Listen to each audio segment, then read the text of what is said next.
하나님께서 이 자리에 우리와 함께 하십니다. 두세 사람이 내 이름으로 모인 곳에 나도 그들 중에 있느니라. 우리 예수님께서 친히 말씀하셨는데, 이 시간 예수님께서 성령으로 이 자리에 우리와 함께 하십니다. 우리의 찬양을 기쁘게 받으신 줄로 믿습니다. 우리의 찬양을 하나님이 정말 기뻐하세요. 스바냐 3장 17절에 보면 내가 너로 인하여 기쁨을 이기지 못한다. 아멘, 아멘. 하나님이 그렇게 저와 여러분을 사랑하신다는 거예요. 정말 믿으세요? 내가 너로 인하여 이 아침에 저와 여러분의 이름을 부르시면서 내가 너로 인하여, 내가 너 때문에 살아. 마치 우리가 이렇게 하듯이 너 때문에 당신 때문에 내가 살아. 그 한 사람 여러분 있어요? 우리 주님이 내가 너 때문에 기쁨을 주체할 수가 없구나. 나의 사랑, 나의 어여쁜 자야, 나와 함께 가자. 나의 사랑하는 자의 목소리 듣기 원하네. 나의 사랑, 나의 어여쁜 자야, 바위 드문 밀한 곳에서 듣기 원하네. 나의 사랑, 어여쁜 자야. 나의 사랑, 나의 사랑, 나의 어여쁜 자야, 일어나 함께 가자. 나의 사랑, 나의 사랑, 나의 어여쁜 자야, 일어나 함께 가자. 우리 이 아침에 하나님께서 저와 여러분의 아버지 되시고 목자 되시고 또 우리의 남편과 신랑이 되신 그 예수 그리스도께서 저와 여러분을 초대하십니다. 나의 사랑, 나의 어여쁜 자야, 내가 너의 음성을 듣기를 원한다. 여러분, 하나님이 성도의 찬양을 정말 기뻐하세요. 우리가 금요일 날도 보혈 찬양을 하고 우리가 힘차게 승리하였네, 또 승리는 내 것일세 찬양하는 이유는 우리가 그렇게 찬양할 때 정말 하나님께서 그 기쁨을 이기지 못하십니다. 여러분, 하나님께서 저와 여러분을 기뻐하실 때 정말 하나님의 역사가 내 마음속에 흘러 들어오고 우리 가정에 흘러 들어와요. 교회에 흘러 들어옵니다. 여러분, 그때 마귀의 역사가 힘을 쓰지 못해요. 여러분, 기독교 진리 가운데, 기독교 교리 가운데 가장 실제적인 진리가 뭐냐면 영적 전쟁이에요. 예수 그리스도의 성육신, 예수 그리스도가 하나님의 아들이신데 우리처럼 인간의 몸을 입고 이 땅에 오셨다? 이건 우리가 천국 가야 알 수 있지 이 땅에선 결코 이해할 수 없는 진리예요. 예수 그리스도가 부활하셨다. 사망 권세를 이기시고 또 우리도 마지막 날에 부활한다. 그거 마지막 날 가봐야 알지 경험할 수 없다 그 말. 초월적인 진리다 그 말이에요. 예수 그리스도의 다시 오심, 마지막 때가 가야 알 수 있는 거예요. 우리는 믿지만. 그런데 제가 보니까 그리스도인의 삶에서 가장 실제적인 진리, 교리가 뭐냐? 영적 전쟁이에요. 우리 하나님 일하십니다. 우리 하나님 역사하세요. 일을 행하시는 여호와, 그것을 지어 성취하시는 여호와, 그 이름을 여호와라 하는 자. 내 아버지께서 이제까지 일하시니 나도 너희를 위해 일한다. 특별히 예수님께서는 너의 믿음이 떨어지지 않기를 위해 내가 기도했다. 지금도 하나님 보좌 우편에서 주님이 뭘 하시는가? 예수님은 지금도 성도를 위해 중보하십니다. 하나님은 일하시는데 기도를 통해서 예수님은 지금도 일하고 계시는 거예요. 그런데 우리의 삶이 왜 이렇게 피폐해요? 때로는 우리의 삶이 왜 이렇게 곤고해요? 우리의 삶이 왜 이렇게 뜻대로 되지 않습니까? 하나님은 우리를 보면서 기쁨을 이기지 못하신다고 말씀하는데 그걸 정말 그렇게 경험하는 성도가 몇이나 됩니까? 여호와는 너에게 복을 주시고 너를 지키시기를 원한다. The Lord bless you and keep you. 너를 정말 복주기 원하고 너를 지켜주기를 원해. 여러분, 그 우리가 하나님의 사랑 안에 거한다면 정말 늘 안심이 되고 안정이 되고 평안을 누리고 우리의 얼굴에 웃음이 피고 말입니다. 그래야 되는데 왜 그렇게 살기가 어려운 거죠? 왜 그래요? 하나님 일하시고 예수님 지금도 기도로 중보로 일하시는데 누가 또 일해요? 마귀가 일합니다. 마귀가 역사해요. 베드로 사도는 그것을 어떻게 가르쳐 줍니까? 너희가 깨어 있어야 한다. 따라 하십시다. 깨어 있으라. 깨어 있으라고 이야기하면서 왜 우리가 성도가 깨어 있어야 하는가? 너희 대적 마귀가 우는 사자같이 두루 다니며 삼킬 자를 찾고 있다. 주여 그렇군요. 주님 그렇군요. 왜 베드로를 통해서 하나님은 그 진리를 가르쳐 주실까요? 베드로가 뼈저리게 경험했잖아요. 다 주를 버릴지라도 주님, 나는 주를 부인하지 않습니다. 다 쟤네들은 예수님, 베드로가 말입니다. 예수님, 쟤네들은요 믿지 마세요. 야고보 믿지 마세요. 요한 믿지 마세요. 쟤요 배신 때려요.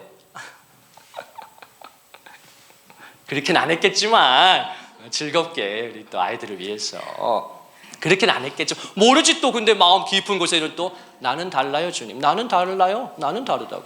내가 어떤 사람인데? 내가 심지가 말입니다. 얼마나 견고한데. 다 주를 버릴지라도 나만큼은 주님을 지켜드리겠습니다. 그랬던 베드로에게 주님이 뭐라고 말씀하시죠?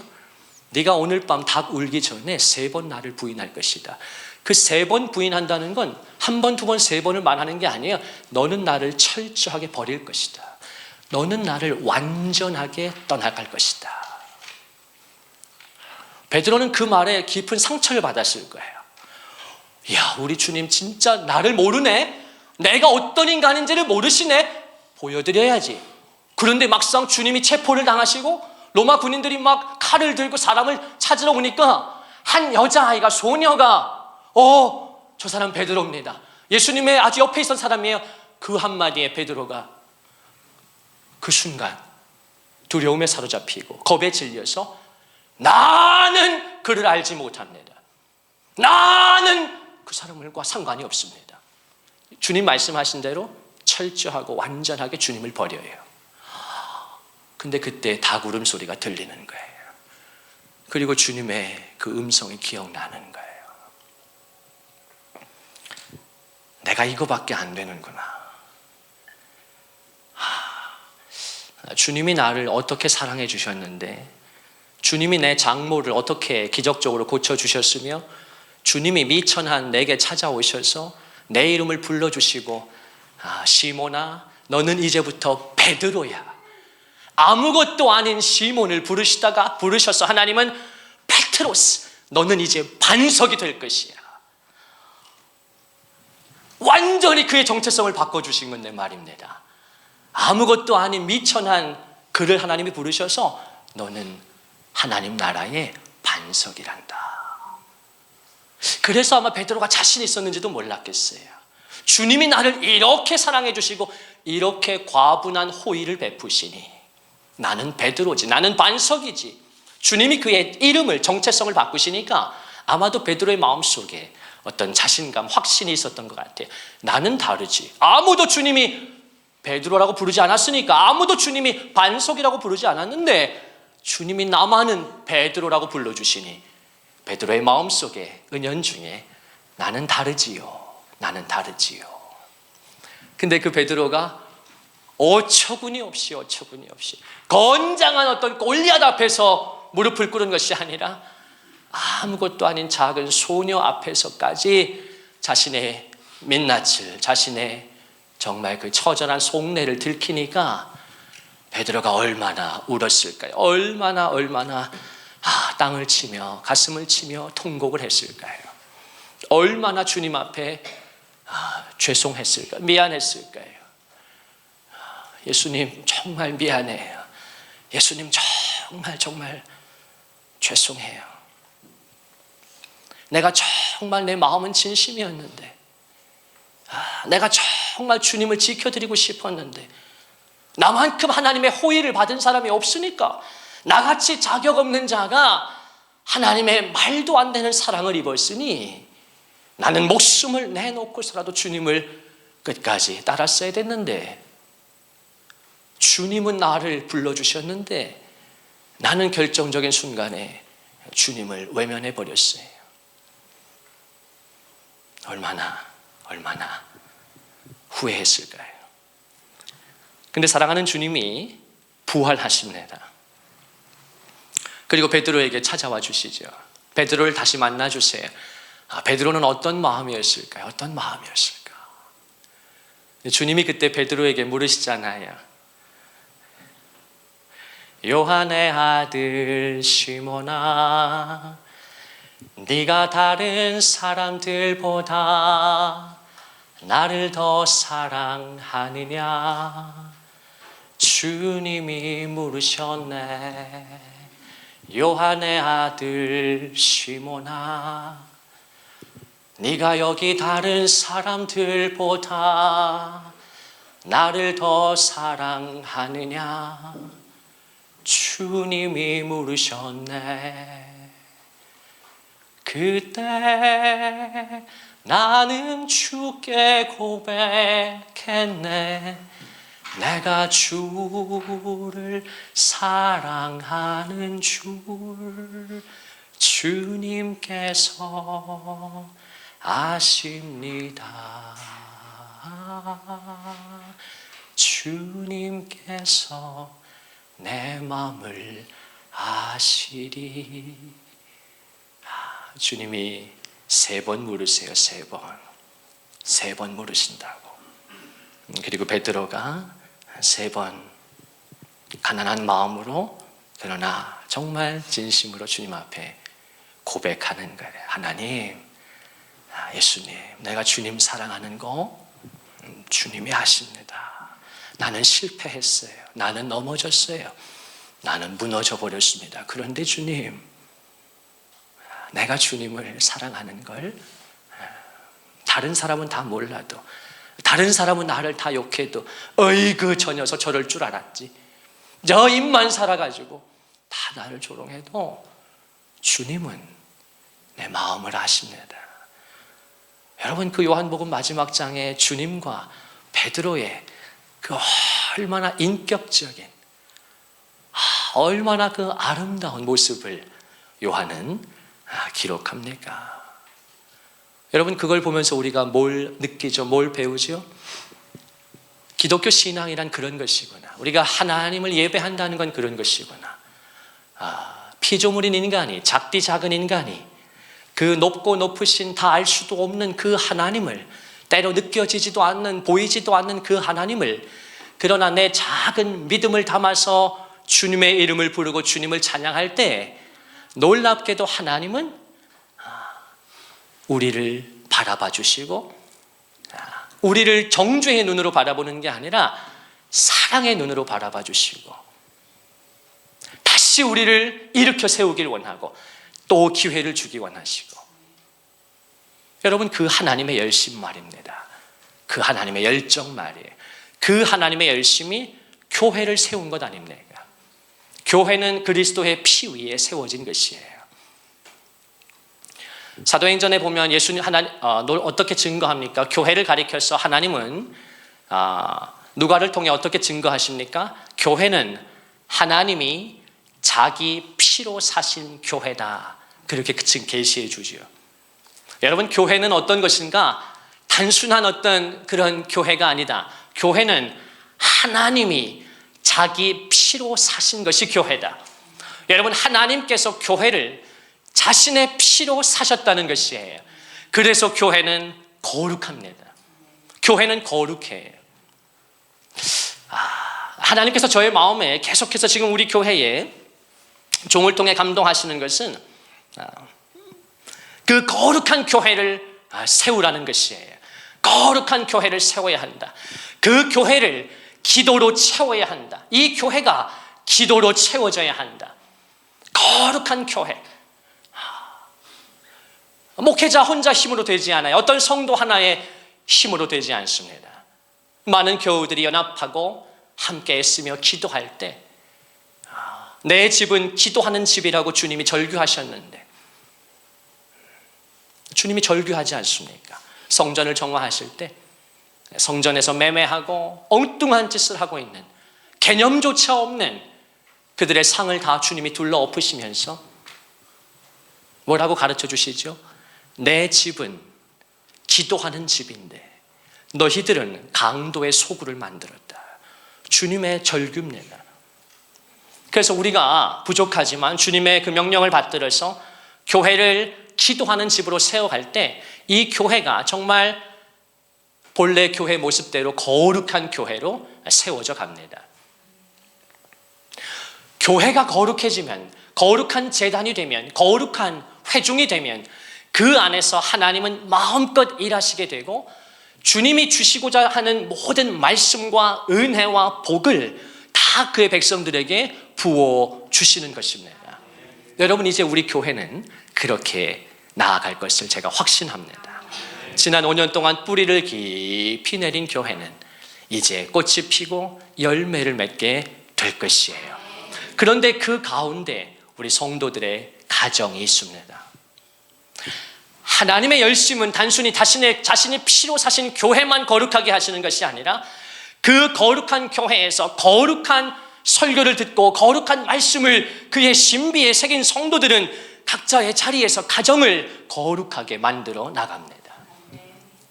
여러분, 지금 너무나 많은 가정이 너나 할 것 없이 우리 주위를 둘러보면 한 집 건너, 아니 한 집 건너가 웬 말이에요. 온전한 가정을 찾기가 어려울 정도로 무참하게, 처참하게 가정들이 깨어져 있어요. 여러분, 그런데 왜 그럴까요? 왜 그럴까요? 우리가 전보다 훨씬 살기 좋아졌는데, 훨씬 풍성해졌지 않습니까? 훨씬 풍요로워졌는데 말입니다. 뭐 우리 성도들 중에 하루에 한 끼도 못 먹는 분 없을 것이고, 뭐 자주 휴가를 가지는 못할지라도 뭐 1년에 한 번씩 다 갈 수 있잖아요, 우리 성도들. 차가 없는 것도 아니고 뭐가 없는 것도 아니고. 우리 주위를 둘러보세요. 예전보다 살기가 훨씬 좋아졌는데, 많은 걸 가졌는데, 누렸는데 오히려 가정은 더 점점점 손을 쓸 수 없는 지경으로 이제 빠져들어가요. 왜 그런가? 그리스도인의 가정은 다른가? 목회자의 가정은 다른가? 지금 이 마지막 때에 목회자의 가정들이 처참하게 깨어집니다. 처참하게.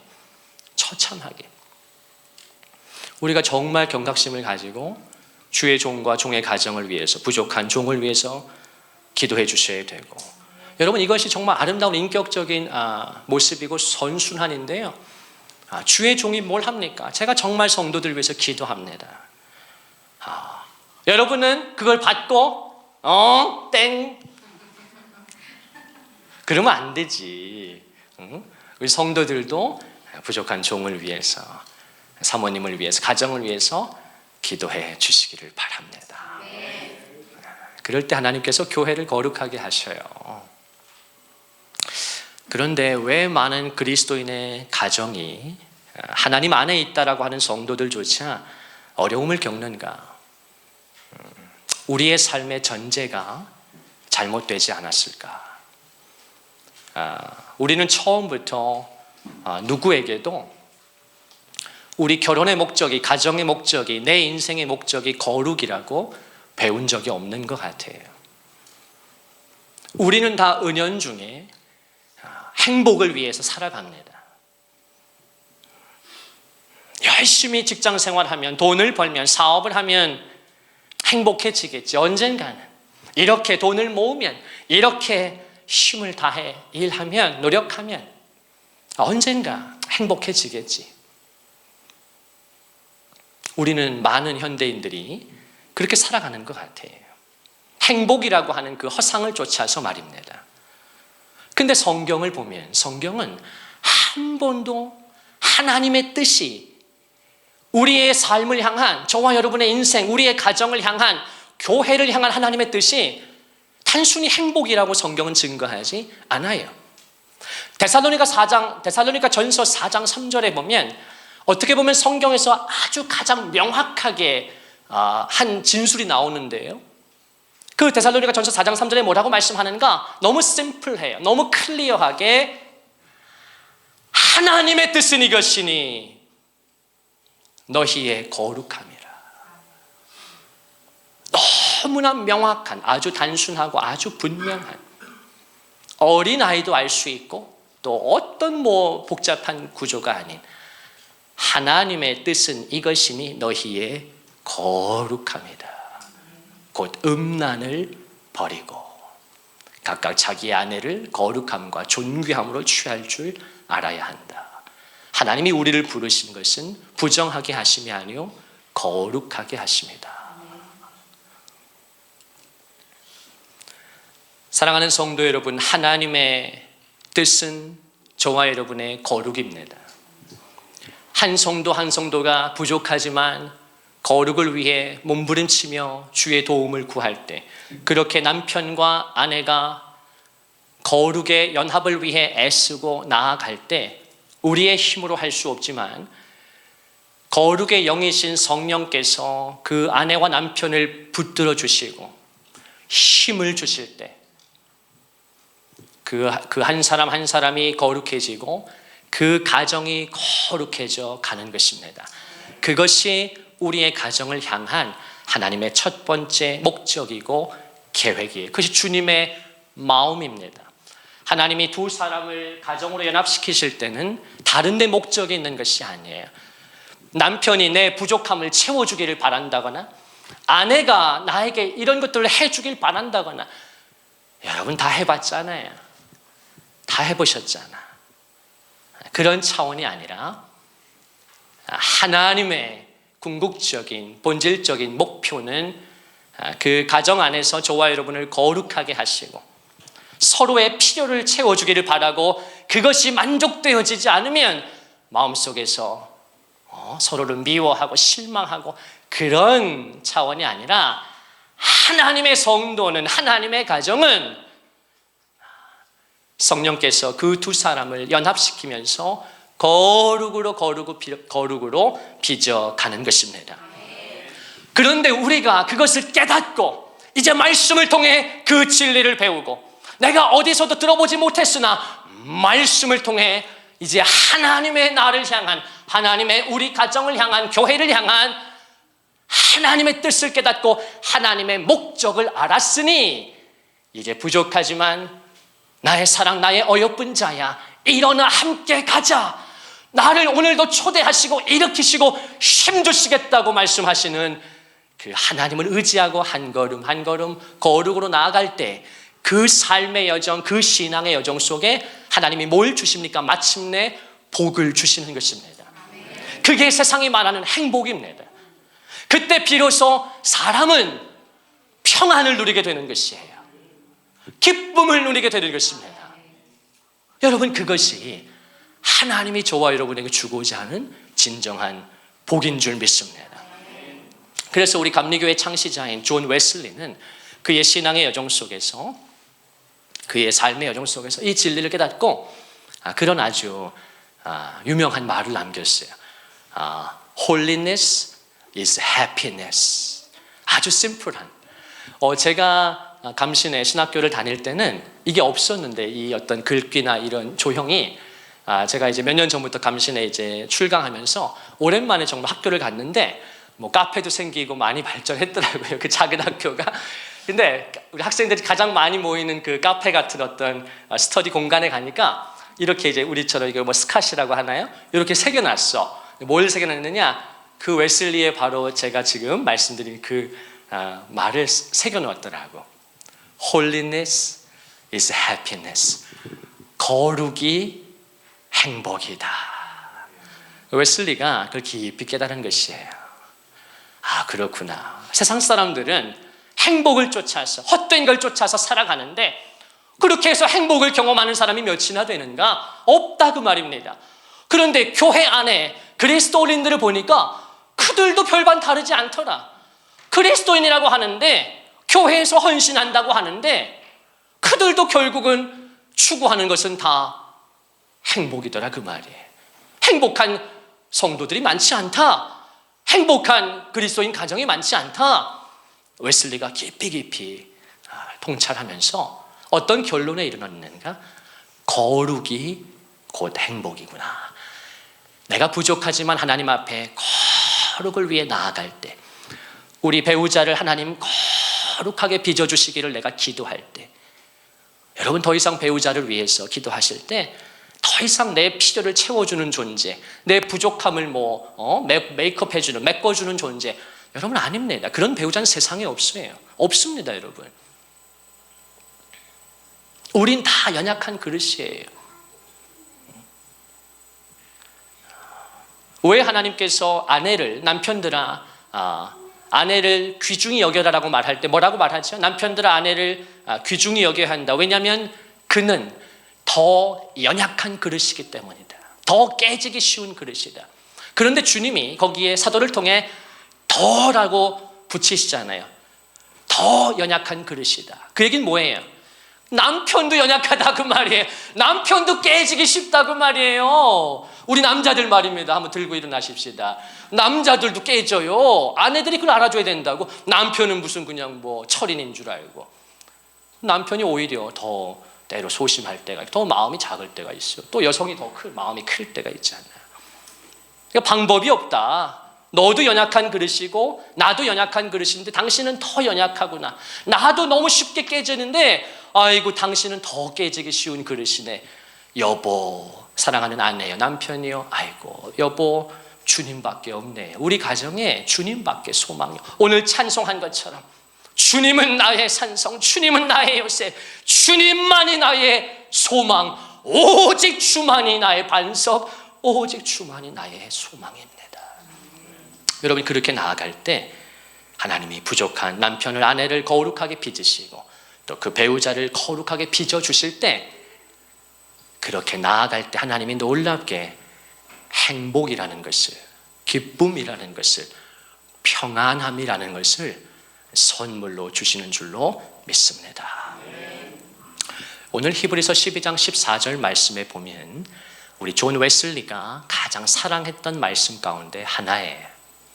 모든 사람과 더불어 화평함과 거룩함을 따르라.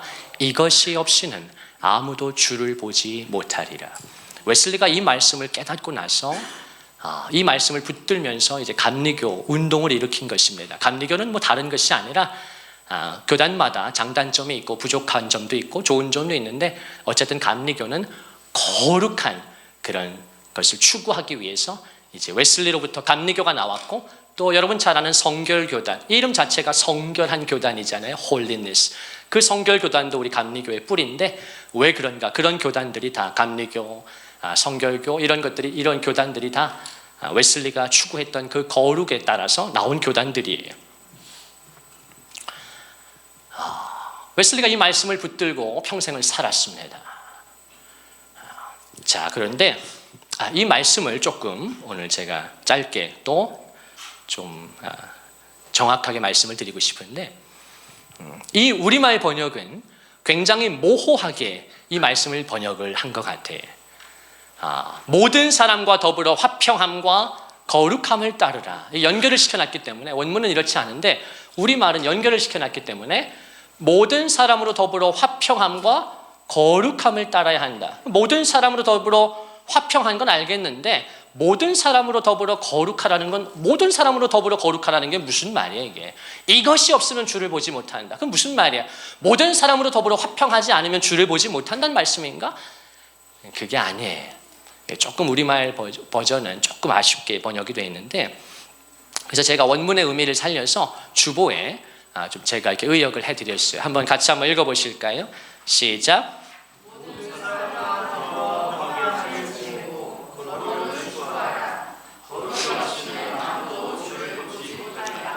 원문의 의미는 이렇게 중간에 그 콤마가 들어간 것입니다. 모든 사람과 더불어 화평하게 지내고, 거기서 먼저 한 단락이 끝나는 것이에요. 모든 사람과 더불어 화평하게 지내라. 그리고 모든 사람과 더불어 거룩을 추구하라는 게 아니라, 그런 말이 어디 있어요? 그게 아니라 모든 사람과 더불어 화평하게 지내고 그리고 거룩을 추구하라. 거룩한 삶을 살아야 한다. 그럼 그 마지막에 핵심이 되는 이것이 없이는, 그 이것은 뭐겠어요? 뭐겠어요? 설교를 처음부터 할까봐. 찬양도 다시 하고, 처음부터. 처음부터 찬양 다시 하고, 다시 처음부터.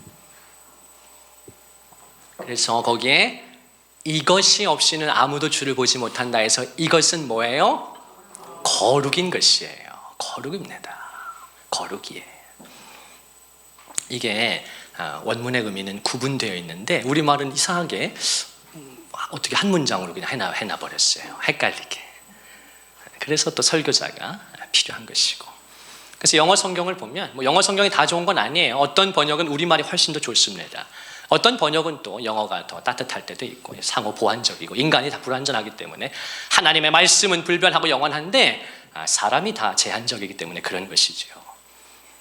근데 그 불완전한, 그 제한적인 우리의 신앙생활을 완전하게 또 온전하게 하시는 분이 바로 성령님이신 거예요.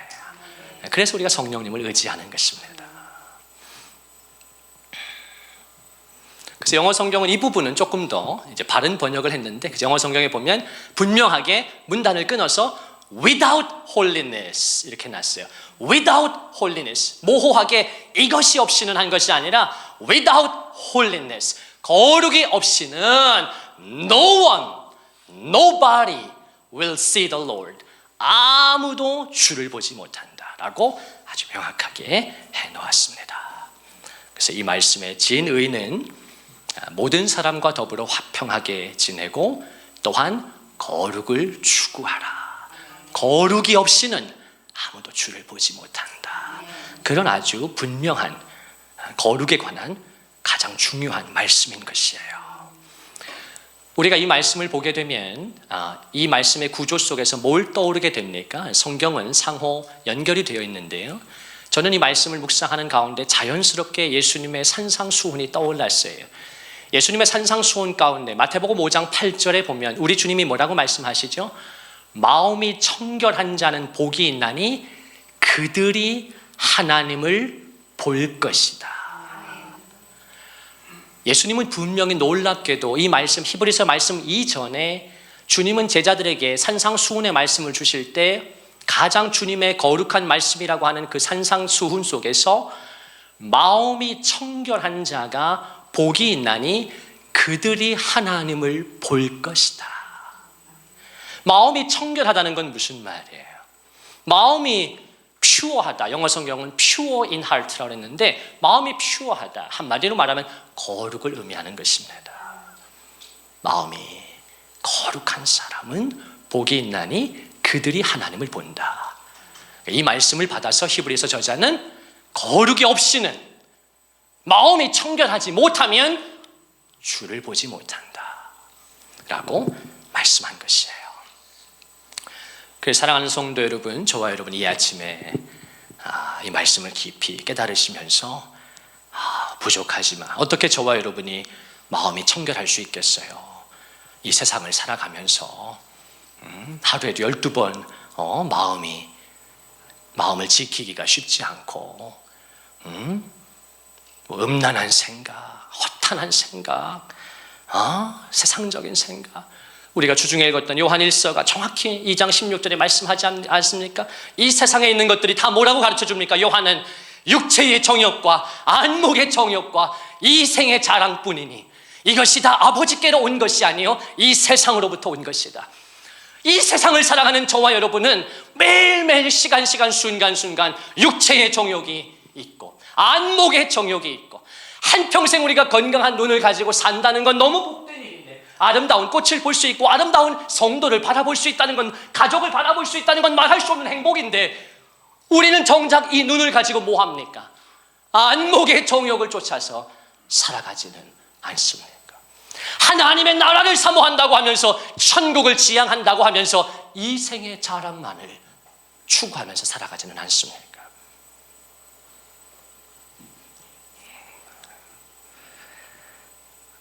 그렇게 세상 속에서 살아가는 저와 여러분에게 하나님은 이 아침에 종을 통해, 설교자를 통해 무거운 짐을 지우시는 것이 아니라 먼저 이것을 깨닫게 하시고, 그리고 기독교 신앙의 위대함이 무엇입니까?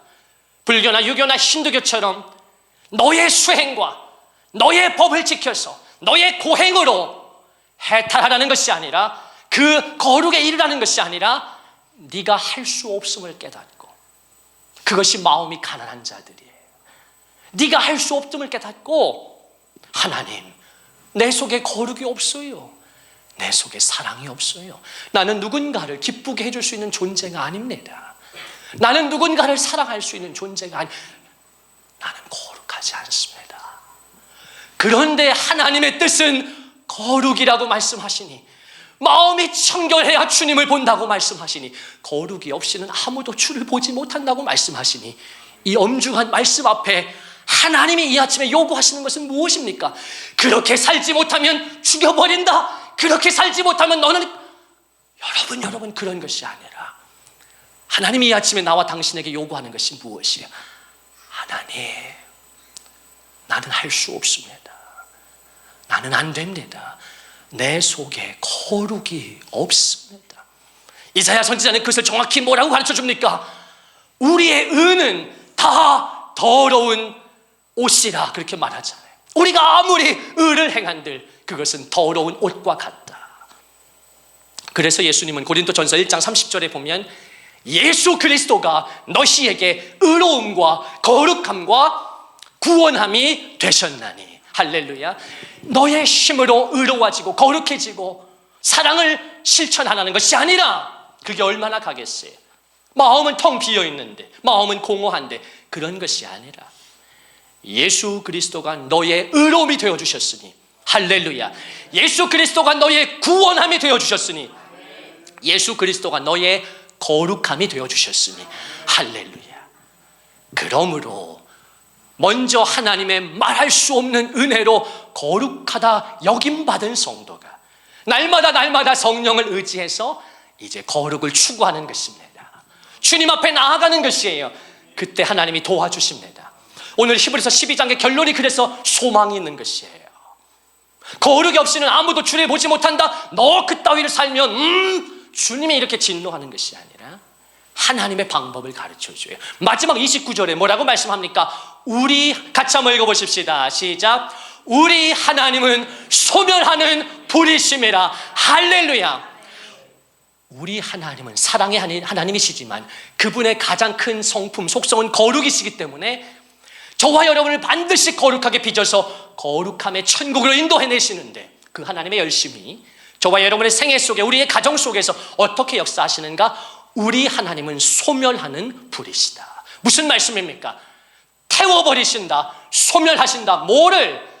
내 속에 있는 모든 불순물들을 소멸해버리십니다. 할렐루야. 내 힘으로 수행하고 금식하고 고행해서 없는 사랑을 만들어내고, 없는 긍휼을 만들어내고, 없는 거룩을 쥐어짜서 거룩한 척하고, 목사가 강단에서 거룩한 척하고, 성도가 거룩한 척하고, 여러분 하나님 앞에 진실하지 않으면 안 돼요. 여러분 거룩하지 못해도 괜찮아요. 회개의 기회가 있어요. 그러나 하나님 앞에 진실하지 않으면 그건 답이 없습니다. 갈라디아 6장 7절은 분명히 말씀합니다. 스스로 속이지 말아라. 우리 하나님은 만홀히 여김을 받지 않으신다. 없앤 여김을 받지 않으신다. 당신이 비록 거룩하지 못해도 이 아침도 주님 앞에 상한 마음으로 주님 앞에 나오면 주님은 당신을 도와주십니다. 손을 잡아주셔요. 그러나 당신이 하나님 앞에 끝까지 진실하지 않으면 그건 답이 없어요. 스스로 속이는 자, 하나님을 없인 여기는 자.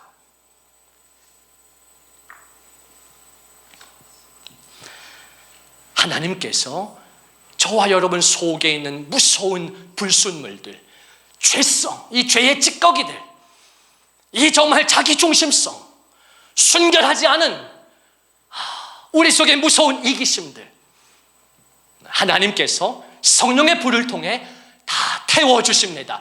소멸해 주십니다. 하나님의 열심히 우리를 거룩하게 빚어 가시는 것이에요. 때로 가정생활의 힘듦과 어려움과 고통 속에서 하나님은 그 남편과 아내를 빚어 가십니다. 부부가 행복할 수 있는 단 하나의 비결은 남편과 아내가 하나님을 경외하고 예배하는 가운데 기도하면서 주님 앞에 거룩해져 가는 방법뿐입니다. 그런데 그것이 어렵습니다. 내 힘으로 그냥 되지 않아요. 근데 이 아침에 말씀을, 하나님의 약속이 무엇입니까? 성령께서 저와 여러분을 거룩하게 해주시고 이제 새로운 은혜를 부어주셔서 그 새로운 차원의 은혜는 바로 거룩함입니다. 하나님이 교회를 거룩하게 하시고 가정을 거룩하게 빚어 가십니다. 그때 우리 안에 우리가 그렇게 찾아 헤매던 텅 빈 것이 아니라 충만하여지고 만족하여지고 하나님의 충만한 은혜를 누림으로 말미암아 기쁨과 즐거움을 회복할 수 있는 저와 여러분과 우리의 가정과 교회가 영적 활기가 있고 생명력이 있는 교회와 성도들과 자녀들이 되게 될 줄로 믿습니다.